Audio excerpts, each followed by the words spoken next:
Hey les petits potes, c'est quoi? J'espère que vous allez bien. On se retrouve aujourd'hui pour un achat manga plutôt conséquent. En plus, voilà, il y a quand même quelques petits collecteurs dans cet achat manga. Avant toute chose, pensez au petit like, au petit commentaire et à vous abonner si ce n'est pas déjà fait. Et maintenant les petits potes, je vais vous présenter les 26 nouveaux tomes qu'on a achetés. Tout d'abord, on ouvre le bal avec une nouvelle série. De toute façon, voilà, vous allez voir, il y a 5 nouvelles séries dans cet achat manga. Et d'ailleurs, je pense que je vais commencer par elle. Donc on a tout d'abord L'Effet, le Roi Dragon et moi en chat, entre parenthèses. Donc avec les 2 premiers volumes, donc c'est aux éditions Nobinobi. Tac, je vais le mettre ici. Bon là, c'est un caprice de Lily. De toute façon, toutes les nouvelles séries, les gars, vous allez voir. C'est Lily qui a craqué, hein. J'étais même pas au courant. Si, il y a une série qui m'intéressait un petit peu, celle-ci, Monster Girls Collection. Alors pourquoi ça m'intéressait, je sais pas du tout. Au vu de la cover, je sais pas, il y a un petit truc, peut-être le côté horreur un peu. J'ai pas encore pris le temps de les lire parce que là voilà, on a acheté tout ça aujourd'hui, donc j'ai pas du tout le temps. Monster Girls Collection, donc ça, je pense que je vais me le lire là peut-être après la vidéo. Ça m'intéresse, ça m'intrigue, on va dire. Une autre série qui m'intrigue, Wakuzei Closet. Et si les monstres de vos cauchemars vous suivez à votre réveil, ça suscite un peu mon intérêt. Ça franchement je pense que je vais peut-être même lire d'abord Wakuzei Closet avant Monster Girl. Ça c'est les 2 petites nouvelles séries que je vais commencer très prochainement. Ensuite c'est une nouvelle série mais en même temps c'est une série qui est terminée en 2 tomes. Donc c'est Butterfly Beast, donc aux éditions Mangetsu. Donc Mangetsu, hein, rappelez-vous, c'est justement la nouvelle maison d'édition. Donc les gars, un maximum de soutien pour eux. Mais ils sont également en train de rééditer tout ce qui est chef-d'œuvre de Junji Ito. Donc voilà, c'est une maison d'édition que je suis du coin de l'œil depuis quelques mois maintenant, hein. De toute façon j'ai acheté chez eux du coup la réédition de Tomie et Sensor dernièrement, donc que j'avais lu, hein. Les 2 étaient très bien, même si j'avais plus préféré Tomie. Mais pour le moment, sur le peu de séries que j'ai acheté d'eux, ça a l'air d'être plutôt une bonne maison d'édition, sachant que les prix sont plus que corrects pour les formats qui sont sortis déjà. Et je pense sincèrement qu'au fil du temps, voilà, ils vont réussir à creuser une petite place. Ils vont réussir à se creuser une petite place au sein des maisons d'édition, hein, parce que c'est vrai qu'il y en a beaucoup quand même. Donc voilà, Butterfly Beast, donc chez Mangetsu, donc en seulement 2 volumes. Pour la 5e et dernière nouveauté de cet achat, il s'agit de la cuisine des sorciers. Donc voilà, hein, tout droit tiré, vous l'aurez peut-être reconnu, de l'univers de l'atelier des sorciers. Et d'ailleurs, l'atelier des sorciers, le nouveau tome vient de sortir, le tome 9. Et comme d'habitude, Lily a pris le collector, hein, parce que voilà, hein, l'atelier des sorciers, on les a tous en collector. Et en plus, je crois que c'est pas forcément évident à trouver, surtout les premiers tomes. Je crois que Lily avait loupé un peu le début de la série et je crois qu'il lui manquait un tome en collector. Et du coup, elle le voulait absolument. Je crois qu'elle l'avait acheté 50 € sur le bon coin. Enfin voilà, les prix ça s'envole, hein. De toute façon, l'exemple même de One Piece ou quoi que ce soit, ou tous les derniers collectors qui sortent, c'est vrai que les prix s'envolent. Bon, c'est un peu du n'importe quoi, mais bon. Donc voilà, qui dit collector dit évidemment jaquette collector. À la base, la couverture, c'est celle-ci. En vrai la couverture de base est quand même assez stylée, hein, parce que c'est vrai que les volumes sont tous blancs si je dis pas de bêtises quand tu mets la jaquette simple. Et ils ont tous des couvertures colorées justement quand tu mets les collectors. Donc là voilà, t'as un petit panel de couleurs après. Et les covers toujours aussi belles, hein. Franchement il n'y a pas grand chose à dire sur ça. Pour ce qui est du goodies, ce qui était avec, c'est le calendrier des sorciers 2022. Il a l'air assez sobre mais plutôt joli, hein. Pour le moment moi je valide les gars. Donc voilà, on est avec le premier mois, janvier. Bon là j'ai sauté, non même pas, février, mars. En vrai les illustrations sont hyper chouettes.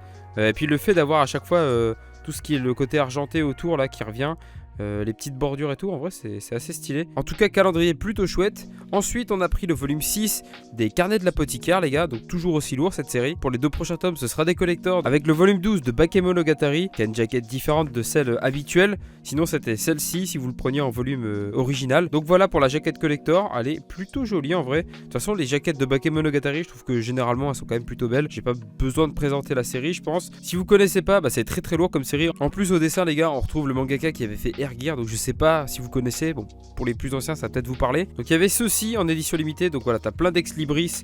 Je vais peut-être pas tous les détacher mais voilà, vous avez plein d'illustrations vraiment stylées. En vrai celle-ci elle est grave propre. Je sais pas ce que vous en pensez. Je crois que c'est le seul ex libris d'ailleurs qui n'est pas coloré dans cette édition là. Ouais voilà, après on a que de la couleur. Pareil, hein, ils sont quand même très très jolis les autres. En tout cas voilà pour l'édition limitée de Bakemonogatari. Bon, et ça je le remettrai plus tard dedans. On n'a rien vu les gars, Lily n'a rien vu. Sinon je vais me faire buter une fois de plus. Tac, on va mettre ça là-dessous. Pour le dernier collector de cet achat, je vais bien évidemment parler du webcomics, hein, qui fait le buzz en ce moment. Solo Leveling, donc avec son petit coffret collector. Franchement, je sais pas, ça en plus ça change de d'habitude. C'est pas juste un fourreau où tu retires le tome. Là pour le coup c'est un coffret qui s'ouvre sur le côté.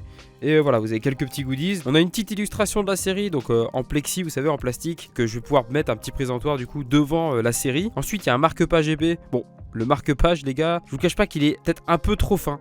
Ça aurait été bien un peu plus rigide. Mais voilà, au moins il a le mérite d'exister. Puis il est original au moins, hein, ça change du marque-page habituel. Bon après là on a une petite pub si vous voulez lire la suite les gars en ligne.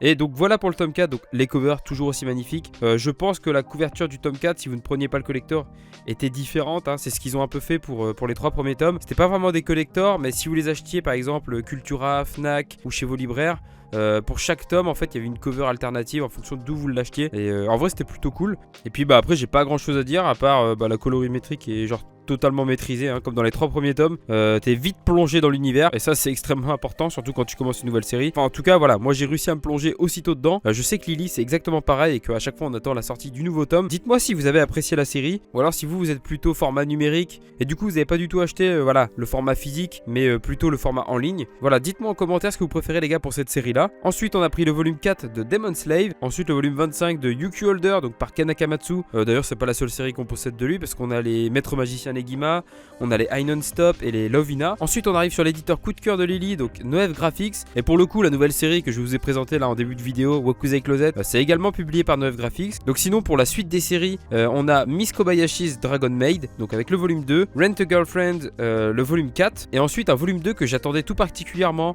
Don't Call It Mystery. Donc voilà, ça faisait un petit moment que le tome 1 était sorti. C'est pas du tout le genre de série sur lequel je me serais retourné, et pourtant voilà, je l'avais lu comme ça par curiosité parce que Lily avait voulu commencer la série. Et d'ailleurs je crois que Lily n'a même pas lu le premier tome pour vous dire. Et puis là je pense que je vais pouvoir aussi me le lire ce soir. Bon après quand je m'entends parler je vais tout lire ce soir, mais je pense que je vais d'abord lire Wakuzei Closet et Monster Girls Collection, et puis après je pense que je me laisserai tenter par le volume 2 de Don't Call It Mystery. De toute façon je vous donnerai mon avis dans le prochain bilan lecture de ce mois-ci. Oui il n'y en a pas eu sur le mois dernier, mais voilà parce que j'avais lu très peu de séries, c'était comme je sais plus quel mois, mais voilà j'ai déjà fait ça. Ça peut arriver des fois que j'en fasse un que pour seulement 2 mois et pas un tous les mois, étant donné que des fois j'ai un peu plus de temps pour lire que d'autres mois, hein, voilà c'est normal. Pour ce qui est de la suite, on a également pris le volume 26 de Carnival qui vient de sortir. Bon on attend toujours la réédition du volume 6, hein. Je sais pas s'il y a d'autres volumes que le 6 qui sont en rupture, mais bon pour une série en cours bah ça la fout mal quoi, et puis ça fait un petit moment quand même. Je crois que c'est en rupture depuis le début d'année. Ça serait bien de réimprimer un petit peu certains volumes quoi, surtout quand c'est des séries qui sont en cours. Ensuite le tome 0 Mystic Code, donc voilà un petit guidebook sur la série.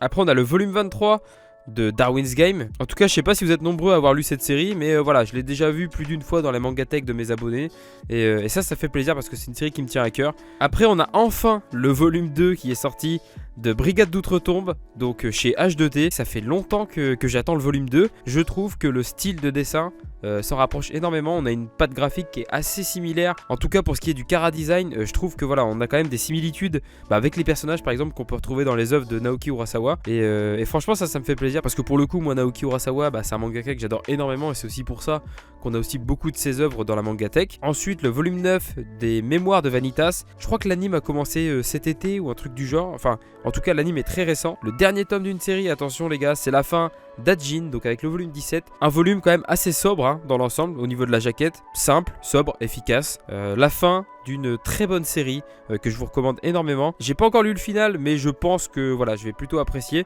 J'ai bien apprécié l'œuvre, contrairement à l'animé, hein. J'avais essayé de commencer l'animé justement quand l'œuvre avait commencé en France, mais c'est de la 3D dégueulasse. Voilà, je pense que je suis pas le seul à le dire, mais voilà, si vous voulez commencer à Jin, c'est une très bonne série. Mais pour le coup, voilà, ça fait partie de ces séries qui ne vaut mieux pas mater en animé. Restez sur la version papier les petits potes, ça sera bien mieux. Et pour les 2 derniers tomes de cet achat, on a Fukuneko, donc voilà le truc un petit peu mignon, donc avec le volume 4 et le volume 3 de Sans Expérience pour finir cet achat manga, donc chez Delcourt Tonkam. Et voilà les gars pour ce, j'allais dire petit achat manga, non, assez conséquent, hein. J'espère que certaines de ces séries vous ont donné envie d'être commencées de votre côté. Si c'est le cas, n'hésitez pas à me dire justement les titres qui vous intéressent en commentaire. Pour les nouvelles séries que j'ai présentées en début de vidéo, je vais essayer de vous mettre des extraits en description les petits potes, donc voilà, allez checker, c'est gratuit.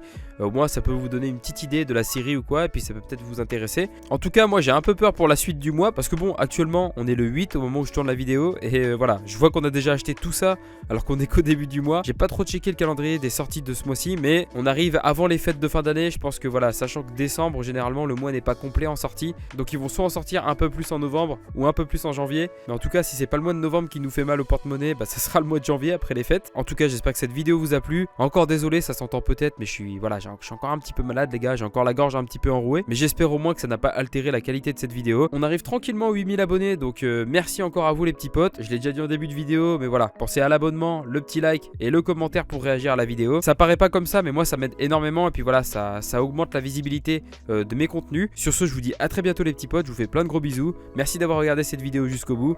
Allez, c'était Koa. Ciao ciao.